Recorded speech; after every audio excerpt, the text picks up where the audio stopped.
Pwede naman sana tumahimik na lang, no? O bakit sabihin, kailangan mo pa sabihin na, oh, nabudol niya ako. Pwede ba, pag nakita niyo siya, sabihan niyo siya, alam niyo, don't ever mention her name or say na I was deceived by her, ganyan. Para hindi tayo nagaganito ba? Ayoko yung pag-usapan, yung mga ganito na bagay. So sabihin niyo sa kanilang lahat, huwag niyo na lang banggitin yung pangalan niya kasi pag binanggit niyo yung pangalan niya, lalabas yung Drag Me to Hell press con. Ma'am, yes, ma'am. Joel, DWIZ. Yes. Ma'am, good morning. Ayong buntag, ma'am. So, tanaw ni mo, ma'am, sa tingin mo, ma'am, dapat tumakbo na lang po kayong presidente? Hindi din. Kung papabalikin ako, tatakbo kang Vice President. Lagay ko dyan. Drag me to hell. Ma'am Marlene po from Radyo sa Estranta. Here po, ma'am. Yes, ma'am.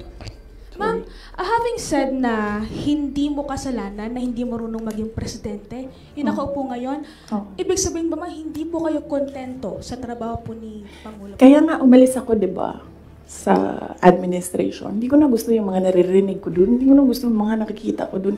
Kayo, kung gusto nyo ng pera, natatakot kayo, kayo lang. Huwag nyo na ako isali. The reason why, noong 2016, ito, sidebar na lang ito, hindi ito kasali, lalo tayong katagal nito. Huwag na yan. Sige. Ano, o hindi. Hindi ko na gusto. Kung presidente nyo siya, okay lang. Ako, hanggang vice president lang ako. Hanggang number 2 lang itong bansa na ito. Wala itong number 1 para sa akin. Yes? Bea, Ma'am Borajo. Yes po. Hi ma'am, kanina po kasi sinabi nyo na, ma'am here. Yes. Kanina po kasi ma'am sinabi nyo po na hindi ka naman po inask ni VP Lenny para maging vice president niya. Did you somehow wish na sana inask ka na lang po niya na maging vice president niya to run alongside her? Hindi, ma'am. Uy, ginuo ko og nidaog si Lenny. Gukdon, manggihapon na nila si PRD, di ba? Mag-ICC, gihapon na. Ay, samot na. Si Trillanes o si Lenny, magkauban man na sila. So kung presidente si Lenny, ilahag hapon ng ICC. Alam niyo ba bakit hindi umuusad yung ICC? Kwento ko sa inyo next time. Masyado na kayong madaming material. Pwede na natin i-cut ito. Red Mendoza. Ma'am, sorry po ma'am. Ma'am, may hanging question ako sa inyo the last time kasi ito yung tungkol dun, yun nga, you're referring nga yung tungkol doon sa tandem ninyo with the President, BBM. And do you think po ba may regret po ba din kayo? Kasi yung mga supporters ninyo were forced to vote for the President as tandem. Yun nga yung sinasabi ko before na kasi may mga supporters din si President Marcos sinasabi na budol din sila sa inyo. Budol ako. Oo, nabudol din daw kayo sa... Nabudol din sila sa inyo. Parang gano'n sinasabi ng mga loyalista ni BBM na bumoto sa inyo as tandem. So, pwede na po ba masagot yun, ma'am? Kung sa tingin niyo po ba bumaba yung pagbaba ng inyong suporta sa... Pagbaba ng suporta sa mga loyalista ni BBM ay parang enough po ba sa inyo na or does it matter po ba na bumaba yung suporta ng mga loyalista ni BBM sa inyo? Hindi ko alam kung ano yung nire-refer nila na nabudol ko sila. Hiningi nila sa akin yung kampanya ko, binigay ko sa kanila, nanalo sila. So, saan doon ang budol? Nung tumulong ako sa administration, ang DepEd was what? Top 3? The morale of the teachers were so high na they were happy maghirap na magturo, rain or shine, doon sa mga classrooms. So, Saan doon ang budol? Sa akin ba yon kung number 3 ang DepEd? Ako ba ang presidente? Hindi. Sa kanya yon. Cabinet member lang ako. Diba? Accomplishments ng DepEd. Sa akin ba yon? Hindi. Sa bayan yon. Accomplishment yun ng president. So, budol. Ms. Aracel Garcia, Fuji TV. Hi, good Yes. no. Hello, ma'am. Yeah. During the time of your dad as president, he was not also having good terms with the Vice President Lenny, and now apparently parang naging ano na to, naging president yon on this administration as well. How do you feel about that? And my follow-up question would be, are you looking into running on 2028 as president? Okay. So, si PRD, in all fairness to the person, hindi yun nanggigipit ng tao. Hindi niya ginipit si Lenny Robredo. Tinanong ko, bakit 700 lang yung budget ninyo at the time? Kasi 700 lang talaga ang pinropose. Hindi natin alam anong rason. Yan yung sinabi ko doon sa budget hearing. Hindi siya nanggigipit. Sinuspend ba ni PRD o tinanggal sa pwesto mga politiko na kaibigan ni Lenny? Lahat ng mga tumatanggap sa kanya doon sa iba't ibang lugar, nasuspend ba yun? Nawalan ba ng budget? Wala naman. I don't remember anyone ever complaining na naalis sila sa pwesto kasi kaibigan nila si Lenny Robredo. Wala. So, hindi yan siya mahilig manggipit ng kalaban. Kung maalala niyo, kalaban niya sa politika. Hindi sa personal na buhay. Sa politika, si Speaker Nograles, never yon nagipit sa Davao City. Si Trillanes, yan. Mortal enemy niya si PRD. Si PRD thinks nothing of him. Pero, ginipit ba yun? Wala. Diba? Kita nga natin siya kung saan-saan. Kita nga siya sa kasamang Lance Mego, Diba? Newswatch Plus. Good morning, ma'am. Hello. Good morning. Yes, sir. Good morning po. So, since we're on the topic of the 2022 elections, recently po kasi nagkita si Pangulong Bongbong Marcos at si Vice President Robredo sa isang event sa Sorsogon. And may sinabi po si Pangulong Marcos na this may be a step for political reconciliation. How do you feel about this meeting and that statement? Wait lang ha. And the 2028 question, ma'am. Oo. Sa sunod na lang yan, ma'am. Ano ba yung sinabi ko na date? Kailan nga ba yun? Fourth quarter of 2026. Fourth quarter of 2026. So, kung mag-advise ako kay Lenny, Ma'am Lenny, manood ka ng aking sit down. Yan lang. Wait, hindi ko na ituloy ito. Hello, Mahaba pa ito, good ma'am. morning po, Sir Edosman. Madam Vice President. Ang papa niyo po ang naggawa ng desisyon against all Filipinos na may libing si Marcos Sr. sa libigan ng mga bayani. Ano na po ang nangyari ngayon? Nakalimutan na po ba ng nakaupo ngayon? Maraming salamat po. Hindi ko alam. Pero isang beses sinabihan ko talaga si Senator Aimee. Sabi ko sa kanya, kung hindi kayo tumigil, huhukayin ko yung tatay ninyo. Itatapon ko siya sa West Philippine Sea. Sinabihan ko si Senator Aimee. One of these days, pupunta ako dun, kukunin ko yung katawan ng tatay nyo, tapon ko yan dun sa West Philippine Sea. I don't think sumagot siya. Hindi ko maalala. Nandun pa yun sa group chat. Merong mga nakakita. May ibang tao.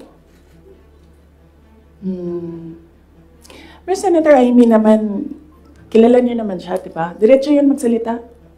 Hindi din yan, hindi siya, she's I believe, a sincere person. Saan na tayo? Yes, sir. Substantiate your claim na hindi marunong maging presidente. Presidente na nakaupo ngayon. You mentioned na hindi mo na gusto yung mga nakikita at naririnig when you were there. And second question mo, genuinely curious because you had a long narration of what transpired from 2021 until 2023. And there was a lot of negotiating, there was a lot of political discussions on who to run, who will step down. But I'm genuinely curious, ma'am, where's the public in all of these discussions? Where did you ever discuss policies, platforms? Because it's as if it's political families discussing the future of the country without regard for the public. And you mentioned that the context of all these of this press call is to give justice to the 30 million plus Filipinos who voted for you and the president. Yes, oo. Unahin ko muna yung last question. Last question was, hindi ko alam sa kanila. I mean, you should ask the president kung ano yung platform niya. Pero very clear yung platform ko. It was continuity of build, build, build. It was mapayapang pamumuhay, edukasyon, at trabaho. Very clear. And when I won, it was still mapayapang pamumuhay and trabaho and edukasyon, all related to security. And noong hindi ko nakuha yung overarching na sector, I focused on education. Siguro yan na rin yung sagot sa unang question mo. Paano ko nasabi na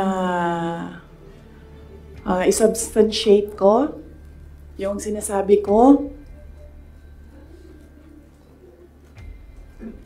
I don't ever remember may platform siya na sinabi kung anong gagawin niya para sa bansang ito. Di niya sinabi ano ang gagawin natin sa food security. Wala siyang sinabi kung anong gagawin natin sa inflation na darating. Kasi alam naman natin na at the time na darating yun eh. Kasi nakikita na, na-forecast na siya. So, yan yung pagsasubstantiate ko sa sinabi mo. I don't ever remember, may plataforma siya, I don't ever remember him discussing kung ano ang gagawin sa problema ngayon. Alam niyo noon, pag pumupunta ko sa 7-Eleven, expensive yan na tindahan, diba? Ay, sorry, 7-Eleven. Pero yes, expensive sila. Kasi, ano sila, go-to. Mabilis ka makabili, nandun yung kailangan mo. 1,500 ko noon. Bili na ako ng corned beef, bili na ako ng tinapay, bili na ako ng kung ano-ano. Ngayon, ang 1,500 ko, tsokolate na lang ang mabili ko. Tsaka ice cream. Wala na ang corned beef, wala na ang tinapay. So, yes. Senator Marcos Happen, sinabi mo na natapon yung just a very quick follow-up. When did the conversation happen between you and Senator Amy na you mentioned natatapon? Hindi kasi conversation yun eh. Group chat yun. Tapos, noong banat sila ng banat, sinabihan ko na talaga siya. Sabi ko, one of these days, huhukayin ko talaga yan. Tatapon ko yun towards Philippine Sea, yung tatay ninyo. Okay, so, pwede tumuloy na muna tayo. Ha? Kasi gutom na ako. Ma'am, Oh. Ma'am, Kelly Cordero po from Bombo Radio. Ma'am, since sinabi niyo po na hindi niyo nagugustuhan po yung pamamalakad ngayon ni PBBM, kung irarank niyo po in a scale of 1 to 10, 10 is the highest, ilan po ang rate niyo sa performance po ni PBBM? Nasabi ko kanina, 10 is the highest, 1 lang ang rating niya. Sabi ko na kanina, di ba, kung kayo gusto niyo, wala man akong problema. Huwag niyo na lang ako isali. Ako, hanggang number 2 lang ako. Wala yung number 1 ang Pilipinas ngayon. Kung meron man, ang daming number 1, iba-ibang direksyon sila. Once follow-up? Ma'am, follow-up lang po. Since you mentioned na President Ferdinand Marcos, you don't remember at all him discussing with you kung ano yung platform niya when he run for the presidency. Pero kayo po ba, did you insist na parang sa part ninyo, this is what you want for the country? Yes. Oo. Sa kanya or sa tao? Sa kanya po. Nung nagdi-discuss kayo na dapat po may plataforma tayo. Kasi naman, di ba, ang expectation mo, pag tumakbo yung tao, meron siyang sinasabi na gagawin niya. And, pasensya na. Pero nung nakaupo ako doon at the time, hindi ako nakikinig sa kanya. Ang naririnig ko lang, sama-sama tayong babangon muli. Apparently, yun lang yung naririnig ko. And when you say, sama-sama tayong babangon muli, you will do something to make this country the best that it can be. Kasi sama-sama tayong babangon muli, di ba? So, ibig sabihin, walang maiiwan. But apparently, madami ang naiiwan ngayon. Yun lang naririnig ko noon. Ang mali ko ata is nag-assume ako na when you say, sama-sama tayong babangon muli, gagawa ka ng mga bagay para sa bayan at para sa taong bayan. Nag-assume ako na ang gagawin niya ay mas maganda pa, mas maayos pa, mas magaling pa sa lahat ng dumaan na presidente. Sir, ako din kaganyan sa'yo. Tapusin na natin ito. Otherwise, hindi tayo matapos ngayon. Babalik tayo bukas, Sabado. Ma'am, ikaw lang yun at ako, ma'am. Sila, they want a weekend, ma'am.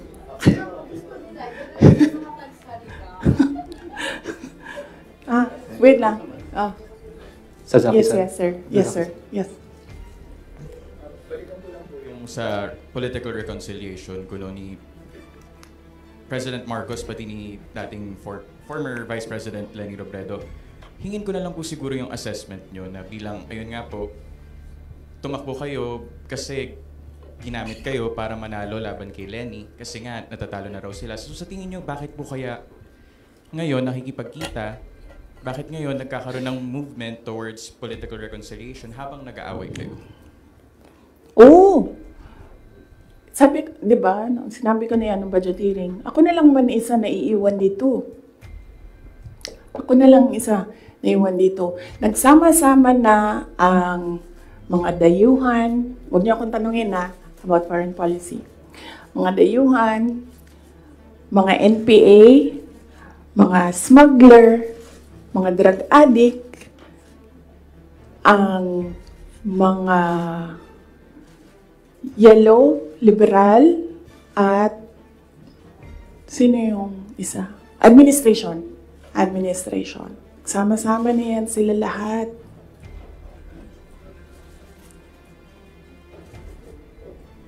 Ako lang na naiwan dito sa kaya nga ito lang ang lamesa natin.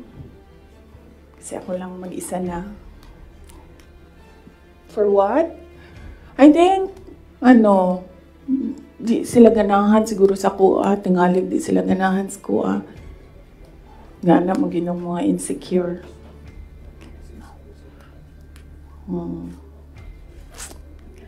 So, ang tagline ng OVP is para sa Diyos, bayan, at bawat pamilyang Pilipino. Hindi na po ngayon.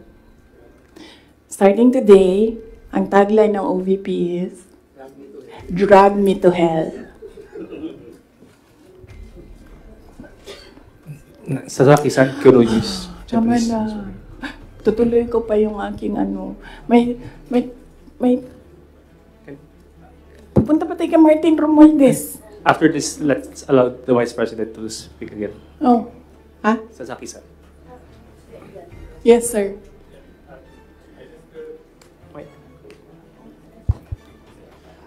I just wish to have a question. If you didn't participate, if you didn't join UNITEAM as a vice president 2 years ago in the election, do you think BBM could not elected? And do you think that was better result for people of the Philippines? And also, do you feel your contribution was underestimated or ignored by the administration? Contribution to the campaign, to the election. Okay.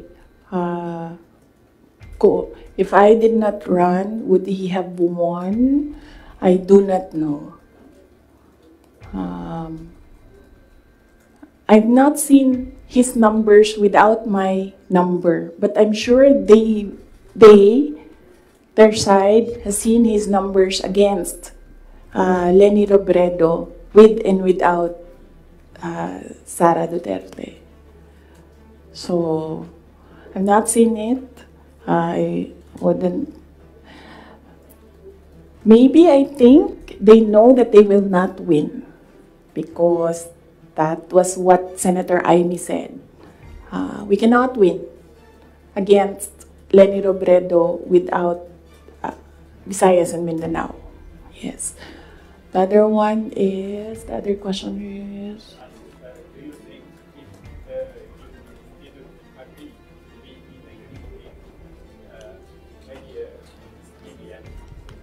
in the BBM would not be elected? Is that better result for the people of Philippines now, do you think? If I wouldn't know as well. I wouldn't know if we would be in a better place if Leni Robredo is president.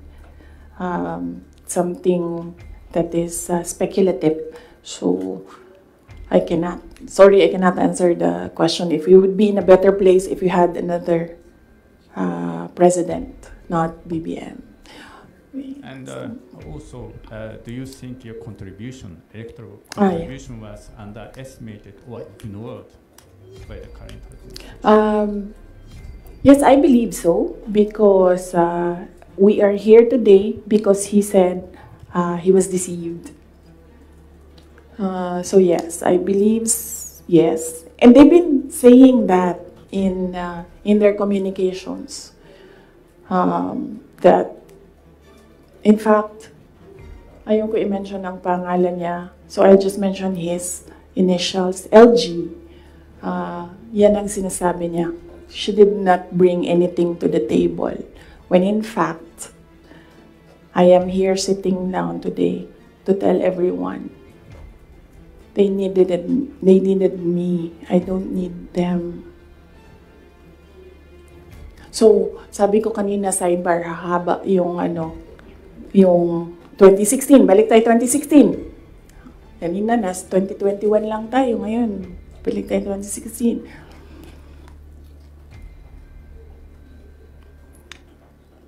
Maalala ninyo, ayaw tumakbo ni President Duterte ng president kung hindi ako tatakbong mayor. Paulit-ulit niya yan sinasabi, hindi ako tatakbo kasi si Inday Sara ayaw niya tumakbong mayor. Because humindi na ako sa politika noong 2013. Sabi nila, tumakbo kang congressman. And I've never liked legislation. I'm better at execution. So, sabi ko, no, hindi ako tatakbong congressman. I'd rather work sa law office. So 2016, sabi ko, no, I'm done. Bahala kayo kung ano yung gusto nyo. But he said na, no, I cannot run kasi ayaw ni Inday Sara tumakbo. Ayaw ni Inday Sara tumakbo ng mayor. And then, pinilit ako ni BG, said some things, pinatawad ko na siya ngayon. He said some things doon sa akin that I said, okay, sige. Kung yan ang gusto ni PRD, tatakbo akong mayor. You know the reason why ayaw niya ng ibang tao? Ako lang ang gusto niya. Because I don't take bullshit from anyone. Even President Duterte. That is the reason why.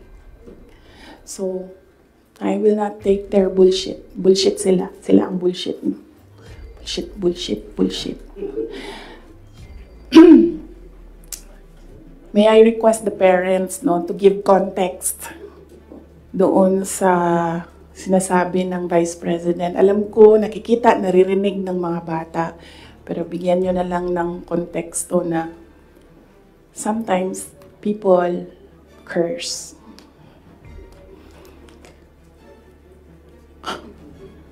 Ano na? Oh, so DepEd. So, personal, and then, bakit ako nag-resign, umalis sa administration, DepEd. Alam niyo na yon. Sinabi ko na yan, 2 tao lang nagkocontrol dyan. Ulitin ko lang mabilis. Si Zaldico, Martin Romualdez. Kita natin yan. Tingnan nyo ang NEP, tingnan nyo ang GAA, tingnan nyo ang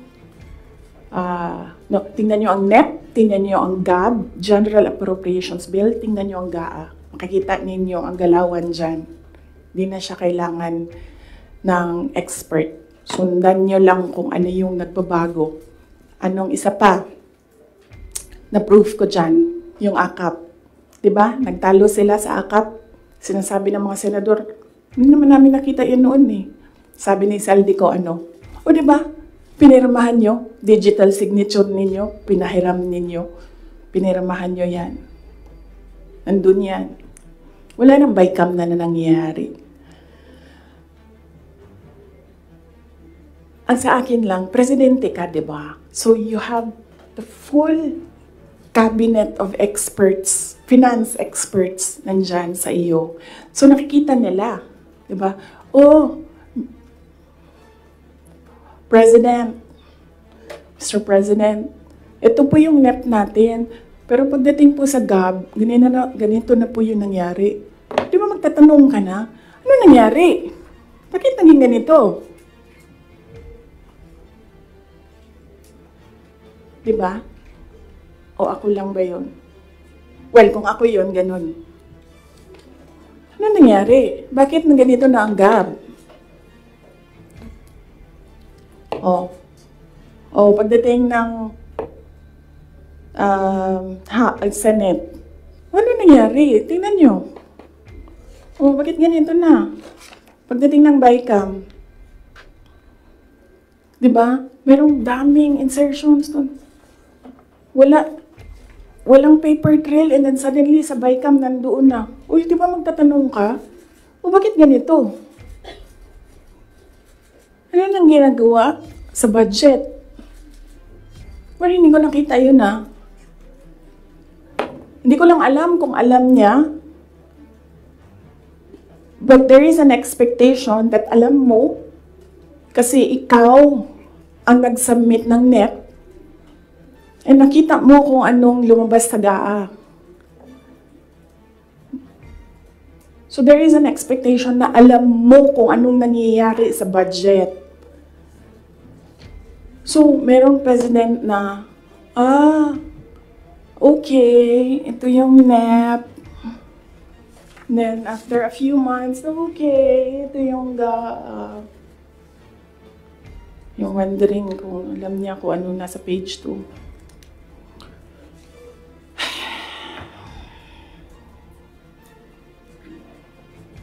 So, that's DepEd budget. Ang huli, is yung taong bayan. Okay? So, pwede ba, pag nakita nyo siya, sabihan nyo siya, alam nyo, don't ever mention her name or say na I was deceived by her, ganyan. Para hindi tayo nagaganito ba? Ayoko yung pag-usapan, yung mga ganito na bagay. So sabihin nyo sa kanilang lahat, huwag nyo na lang banggitin yung pangalan niya kasi pag binanggit niyo yung pangalan niya, lalabas yung drag me to hell press con. Pwede naman sana tumahimik na lang, no? O bakit sabihin, kailangan mo pa sabihin na, oh, nabudol niya ako.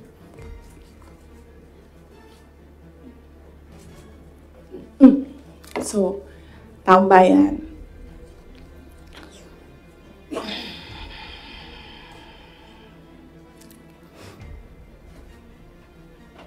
Magkasama kami nag-attend ng isang graduation. Truthfully, I wasn't feeling well. Kasi kinukulam nila ako. Andiyan na sila, umabot na sila sa kulam. Nagsama-sama na silang lahat.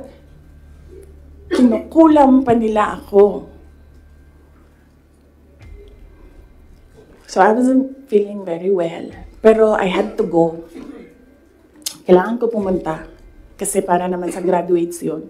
Hindi para sa akin yun. That's their happiest day. So nagsama kami.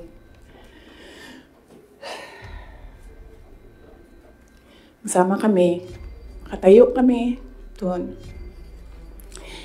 And merong isang graduate na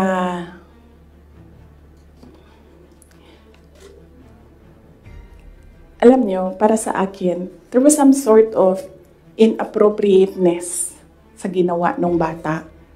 Pero bata ito eh. So ikaw din, meron ka din dapat sana sigurong pag-intindi kung saan nanggagaling yung bata. And ang reaction mo, ang response mo, should be so that the child will learn a lesson. So meron isang graduate. Sabi nung graduate, Mr. President, can I have your watch as a graduation gift?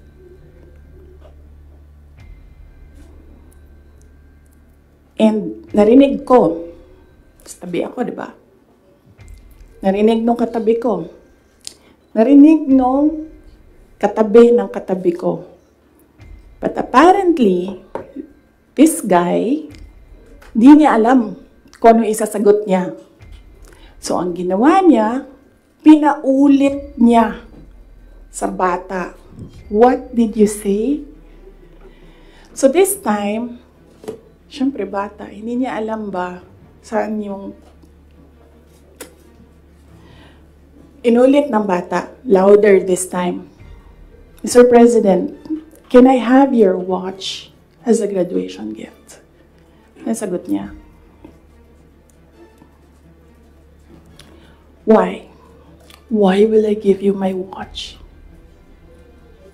At that point, may sakit na ako. I wasn't feeling very well.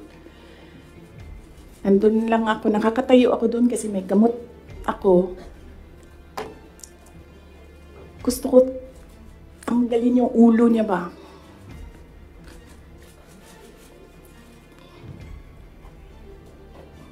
I realized toxic na yung relationship.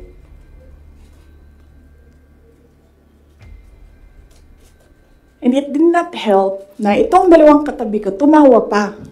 Pinagtawanan pa nila yung bata.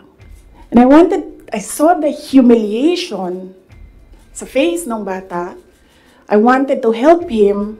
Gusto ko sabihin sa kanya, itong relo ko na lang, relo ito ng Vice President, ito relo ng Presidente, pero I hope this will do. And then I realized na baka mas lalong mapahiya yung bata if I do that. So I just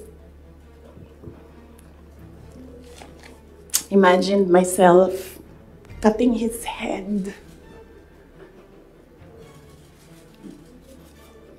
Gusto ko, ganun din ang gusto ko gawin doon sa mga katabi ko. So, na-realize ko, toxic na ito.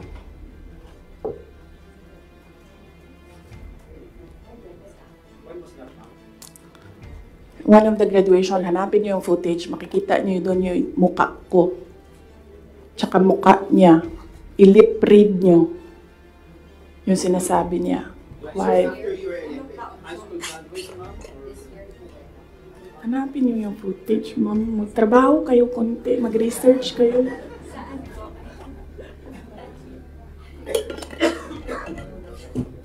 So, gusto ko sabihin sa kanya,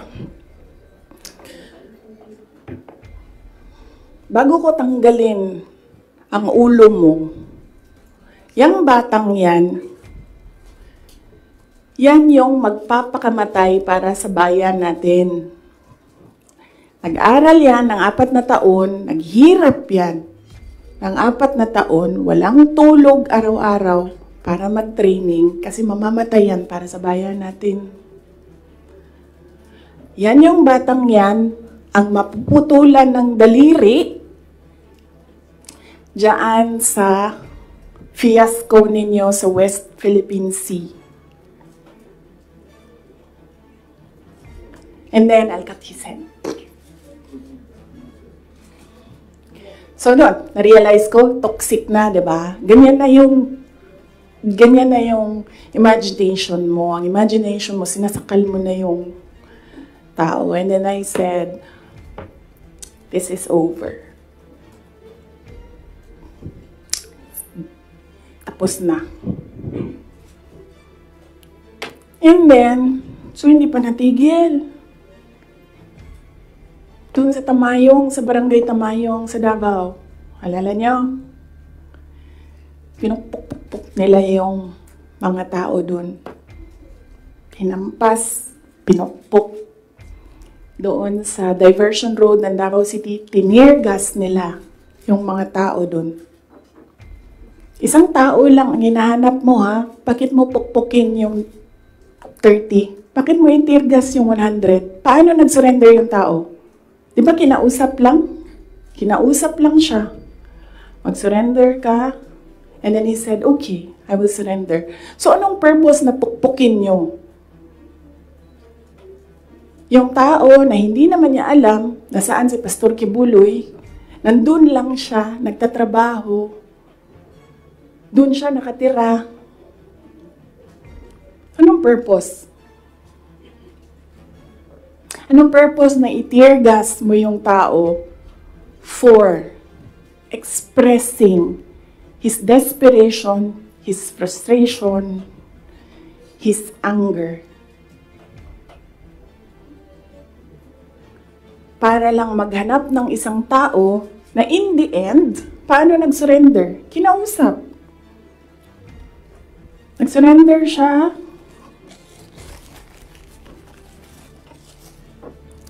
Kinausap siya.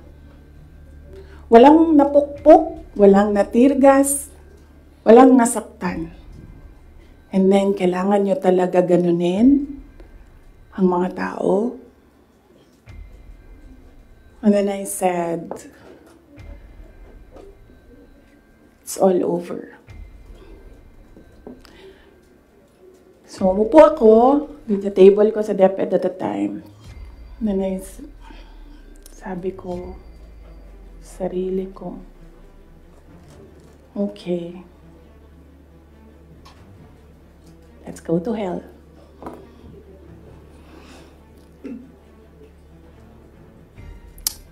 So, ano bang ginagawa nila? Balik tayo dun sa yung political reconciliation. Ang gusto nila,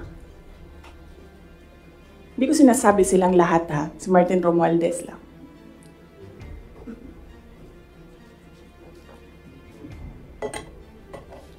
Ang gusto ni Martin Romualdez, mag-president. Nakita ko yan. sa kanyang mata noong ilang oras na tayo? 1 hour and 31 minutes na yun nandito.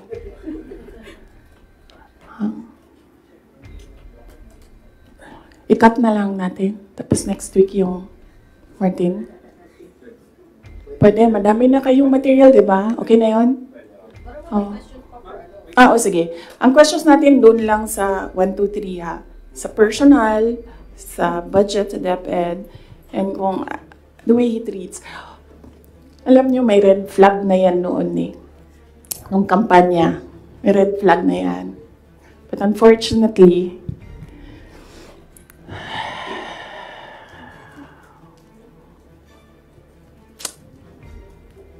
hindi ko naisip na ganun kalala yung insincerity. Nangangampanya kami. So pag nangampanya ka, meron talaga yan. Natural yan na magdala ng papel. Ganito. Pag ikaw politiko ka, alam mo na yan. May magdadala yan ng papel. Sometimes, ganito, naka-envelope. Sometimes, folded paper maliit. Iba-ibang ano. So, daming tao, may isang matandang babae. Dala siya. Tiningnan niya. Ayaw niya tanggapin. Ayaw niya kunin yung papel. So, ang ginawa ko, para that person will not feel bad, sabi ko, ako na lang. Ginawa ko. Mabilis lang kasi yun. Diba? Kasi, ano yan eh, motorcade. So, mabilis yan.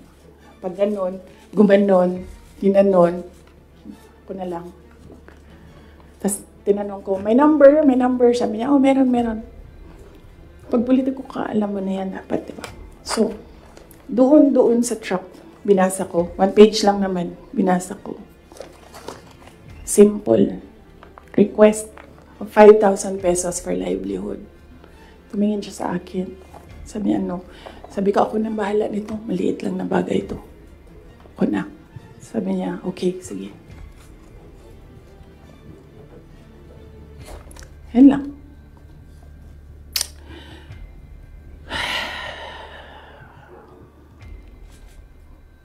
Alam mo yun, maliit na bagay yan ba? Kunin mo, basahin mo, may number dyan, tawagan mo, and then you say, okay, ano ang mga documents na kailangan namin? Okay, bigay mo, and then, okay, complete documents, ayan, tapos. Alam mo, for some people, wala lang yung 5,000. But for other people, 5,000 is everything. Alam mo, merong governor ngayon, hanapin niyo siya. Hindi siya nag-BBM. Kasi, at first ayaw niya sabihin. Kaya ayaw ko sabihin yung pangalan niya ha, kasi ayaw niya talaga ikwento. Pinilit-pilit namin siya, bakit ayaw mo mag-BBM? Bakit ayaw mo mag-BBM? Ayaw ko sabihin kung sino yung kasama ko, pero may kasama ako. And then, bakit ayaw mo mag-BBM? Sabi nung kasama ko, kausapin natin ito, iupo natin tong governor na ito. Sabi ko, okay, sige. Sabi mo, bakit ayaw mo mag-BBM? Sabihin mo sa akin. Kitayo mo. Ganon din ang kwento ng governor. May ibang version lang, konti. Hindi straightforward na ganon. Ang kwento ng governor, siya nakita ko with my own 2 eyes kasi ako yung nag-i-escort sa kanya. And for that reason, hindi ako mag-BBM. okay na. Sabi ko sa kanya, okay din na magsara ka na lang. Sabi niya, sige, ikaw walang problema.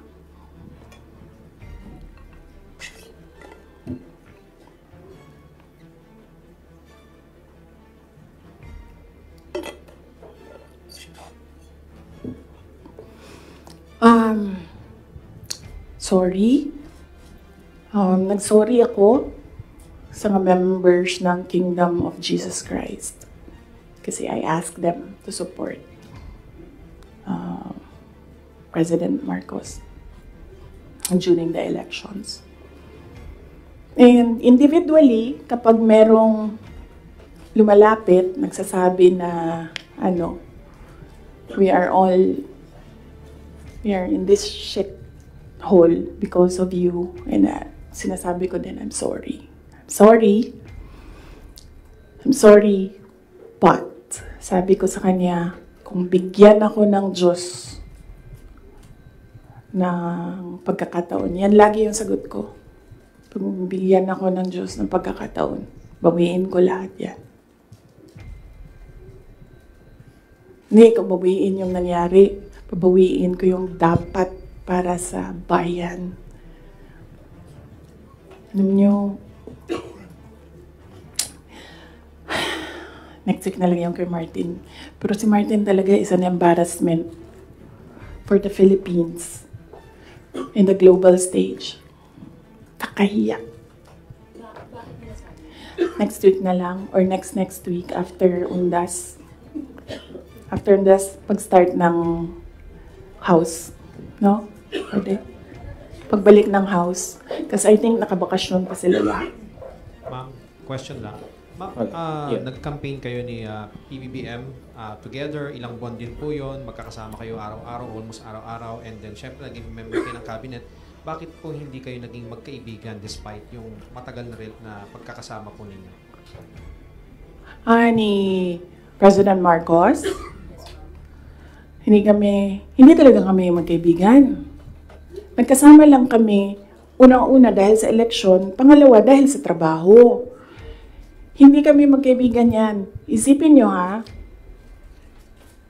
noon, nung tumatakbo pa, meron kaming group chat. Nandun siya.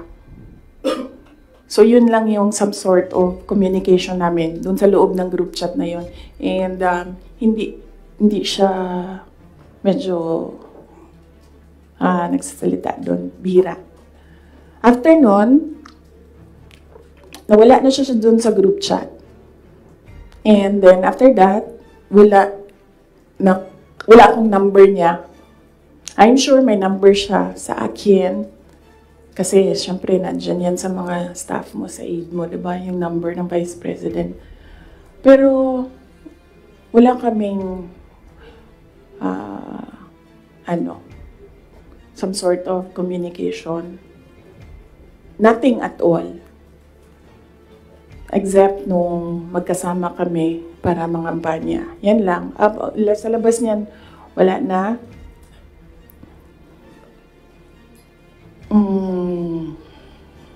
Nagkakausap lang kami dahil sa trabaho. And hindi naman lahat ng katrabaho natin, kaibigan natin, di ba? Nandun lang tayo kasi meron tayong kailangan gawin para sa kumpanya, para sa organisasyon. In our case, nandun kami kasi may kailangan kaming gawin para gumanda, gumaling, maging sustainable yung Pilipinas. So, yun lang yun.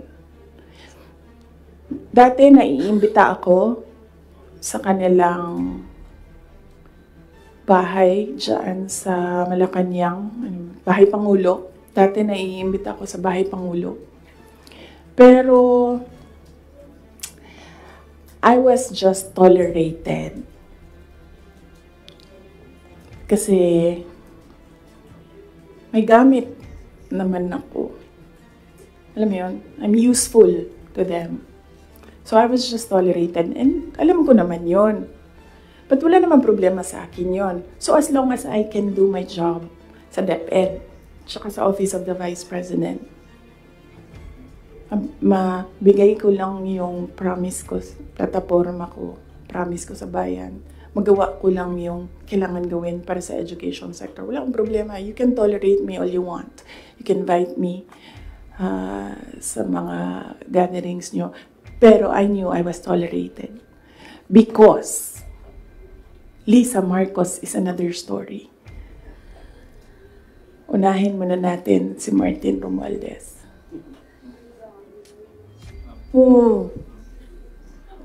Kaya nga sabi ko, sabihan niyo sila, huwag nila banggitin yung pangalan ko. Yes. Is Lisa Marcos part of dun sa sinasabi niyong triangle kanina? Yes. Oo. Oh, anong purpose ni Inday Sara? Ang magagawa ko sa bayan, I will call bullshit as it comes. Yan ang magagawa ko para sa inyo. Kung bullshit siya, sasabihin ko sa inyo, bullshit talaga yan. And, yes, as I said, huwag kayo mag-alala sa akin. Hindi ko kailangan ng pera. Kaya hindi ako madadala sa pera. Kasi, ang pinakagusto ko sa buhay ko, hindi siya nabibili ng pera. So kahit man meron akong 500 billion sa likod ko, hindi pa rin mabibili yung gusto ko. So hindi ko siya kailangan. And hindi ako takot. That's why I said, you can drag me to hell all you want. Wala kang problema sa akin yan. Si Martin ba? Bakit hindi po mabibili ng pera? Sinabi niyo po hindi mabibili ng pera yung gusto niyo. Ano po yung gusto niyo? Ayaw ko sabihin. Masyado ng personal yan, ma'am. Masakit na nga sa akin na kailangan ko magsalita kwento. Masakit na nga para sa akin na ikwento ko from 2016 to 2021. Anong nangyari sa mga group chat na yan. Yung mga papel na yan, masakit siya. I don't like talking about my life. Gusto niyo pag-usapan ng pagbabago campaign, tree planting namin? Ayaw niyo.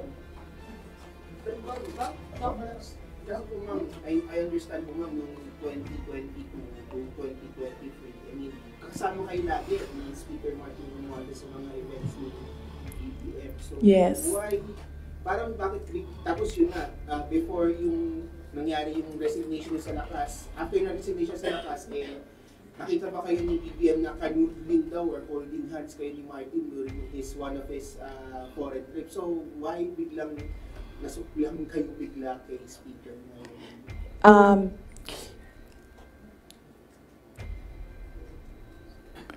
At the time, na-ambush niya ako ni Martin. Tingnan mo yung footage. Di ba nakaganyan yung kamay ko? Kasi hinihila ko yung kamay ko. Hindi ko naman siya mahila pag ninaganyan, di ba? Nilalagyan ko ng force kasi hinihila ko. Hinihila din niya. So, naisip ko, okay, fine. Huwag na natin bigyan ng sakit ng ulo ang presidente kasi ang dami niyang kailangan gawin para sa bayan. Apparently, wala. Pero, at the time, huwag na natin, for me, sabi ko, okay, sige. Ayoko maging headache sa ibang tao. Ayoko maging pabigat sa ibang tao. Ayoko na maabala ang ibang tao dahil sa akin. So, at the time, although hinihila ko yung half-hearted din yun na ginaganon niya. So, okay. Sige.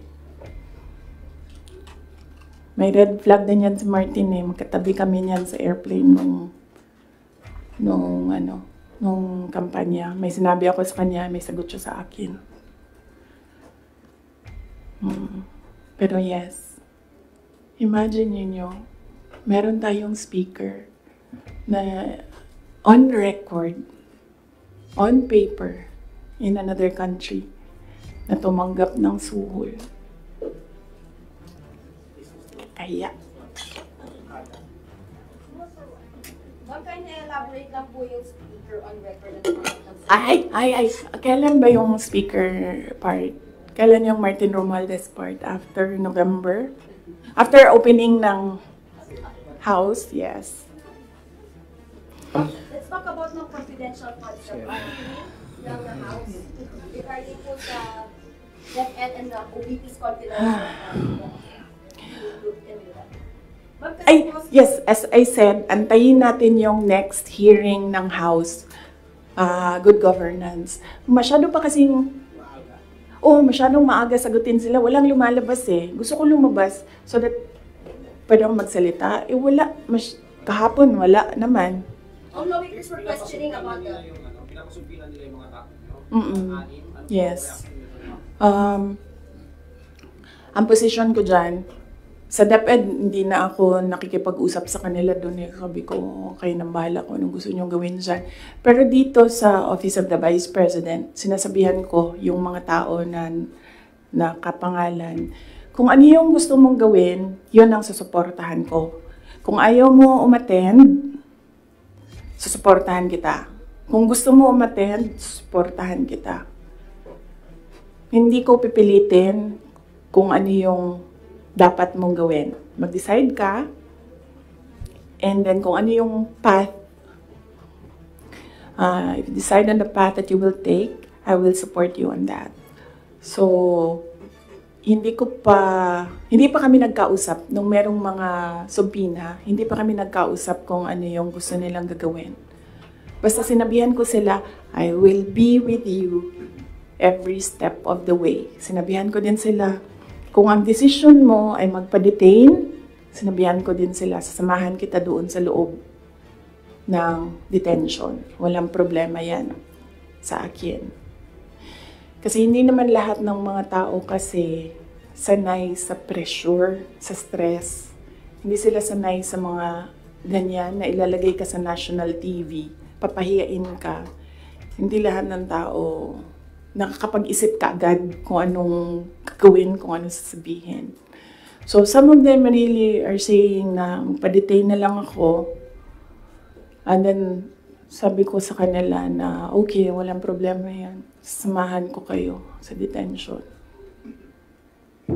Sorry, on the issue of budget naman, since parang final na sa House part ng 733 million, what would that mean for the OVP satellite offices? Would that mean like total shutdown of 10 OVP satellite offices? Inaantay namin yung GAA. So, pag nandyan na yung General Appropriations Act, alam na namin kung ano, ilan. And then meron na kaming mga options ngayon. Unfortunately, hindi namin siya ma-finalize kasi yung mga options namin. Kasi hindi namin talaga nakikita kung ano yung nasa batas. Hindi pa kasi batas yung GAB. So, antayin namin. Pag nakita na namin kung ano yung numbers, then pipiliin na namin anong options para sa Office of the Vice President. But rest assured, patuloy yung trabaho ng Office of the Vice President para sa bayan. Kung ano man yung kaya namin base sa kung ano yung budget, ibibigay namin yan sa taong bayan. Can we explain lang po? Last question, please. Sa Good Government Committee hearing, lawmakers were questioning po about the 16 million pesos po na ginasta ng OVP, pati po ng confidential funds ng 2022 po, na nagasta 11 days para daw po sa rental ng safe houses. One lawmaker even asked po na yung 5 million naman po na nagastos ng 2023 sa third quarter po ng OVP confidential funds, nagastos lang po sa loob lamang, sa loob ng 79 days. So parang nakakapagtaka rin daw po sila na bakit yung 16 million pesos nagastos po sa loob lamang ng 11 days. So, can you give us an explanation po kung paano po ba nagasta nga raw po ito ng confidential funds po? Okay, sige. Last question na yan. Last question na yan. Last question. Okay.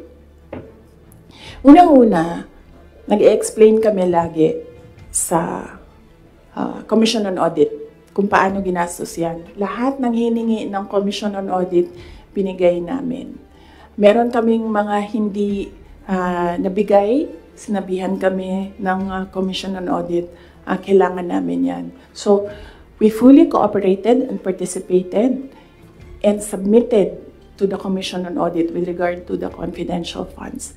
Alam niyo, hindi nakakapagtataka sa gobyerno ng gumastos ng millions araw-araw. Kami doon sa DepEd noon, pumipirma kami billions in one day para maglabas ng pera. So, hindi nakakapagtataka ang 5 million, 10 million in a day. Pirma lang yan. Tapos lalabas na yung pera. Ibabayad na yan kung saan yan ibabayad. And then, babalik na yung documents para sa ganyan. Ganun talaga ang gobyerno. Gumagastos siya everyday para sa mga projects niya. And sometimes, it's not millions, billions ang pinipirmahan ng mga opisina ng gobyerno para sa projects. Okay? Yes. Maraming salamat. Sabi mo po mas mahal pa po yung ginasta sa safe houses po na yun. Parang luxury hotels sa mga mamahaling condo po sa Metro Manila. Kasi ang ginagawa nila, nag-audit na sila. Kaya ako hindi sumasagot doon sa kanila kasi ang ginagawa nila, sila na yung nag-audit. Hindi naman yan tinanong ng Commission on Audit. Ang hiningi lang ng Commission on Audit, ano yung documents para sa mga expenditures. So, sinubmit namin yon. And in fact, nakikita nila yun kasi sinubina nila lahat ng documents. The thing with the hearing is kung makikita mo, kahapon, hindi ko napanood, kaya hindi ako makomment, pero nakita ko sa transcript na kahit anong sabihin ng tao na nakaupo doon, ng resource person, kukontrahin siya noong nagtatanong. Walang tamang sagot sila tatanggapin. Kahit yung COA na mismo ang nagsabi kung ano yung trabaho niya, hindi nila tinatanggap na sagot. Kasi bakit ba? Kasi nga, sa simula, sinabi ko, gusto nila mag-impeachment. Hindi nila magawa kasi wala silang kaso for impeachment. So, ang ginagawa nila dyan, nagfi-fishing sila na nagfi-fishing, gahanap sila ng hanap. Alam nyo, before ako umupo, alam ko, impeachable officer ako. So, binasa ko yan. Ano ang impeachment? What are impeachable offenses? Ano ang pwedeng gawin mo na ma-impeach ka? Binasa ko yan lahat. Si BBM, sabihin ko sa inyo, may listahan ako ng 5 bagay na impeachable offense niya. Pero sa tingin niyo, papasa dyan sa House? Of course, hindi. Diba?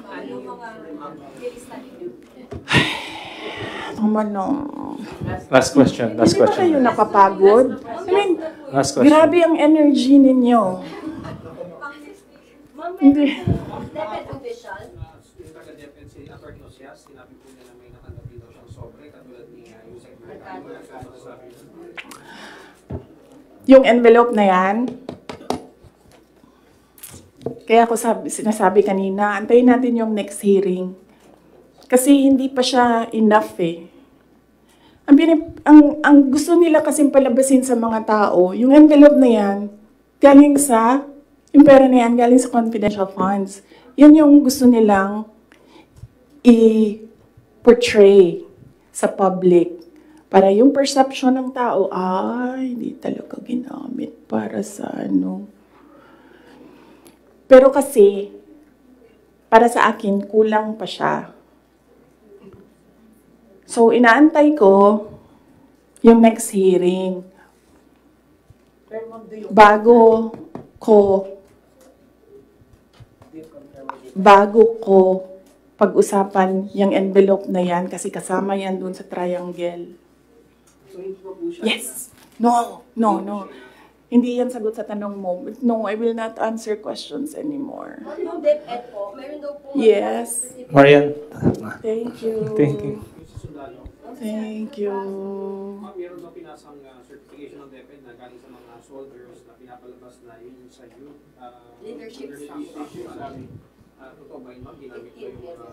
Hindi ginamit ang confidential funds sa AFP. Hindi din siya ginamit sa YLS. Ginamit siya supporting information doon sa mga areas kung saan may nakuha na reports na at risk ang mga bata. Walang binigay na CF sa AFP. Walang binigay na CF sa YLS. Yung YLS lang ang tinanong. Sinabi namin, ito yung areas at risk. Sabi na yung AFP, okay, gawa namin ng paraan. Based on information we gathered doon sa baba. Antayin natin yung next hearing, antayin natin kung ano yung sabihin doon, tapos isa-isahin natin siya. Okay.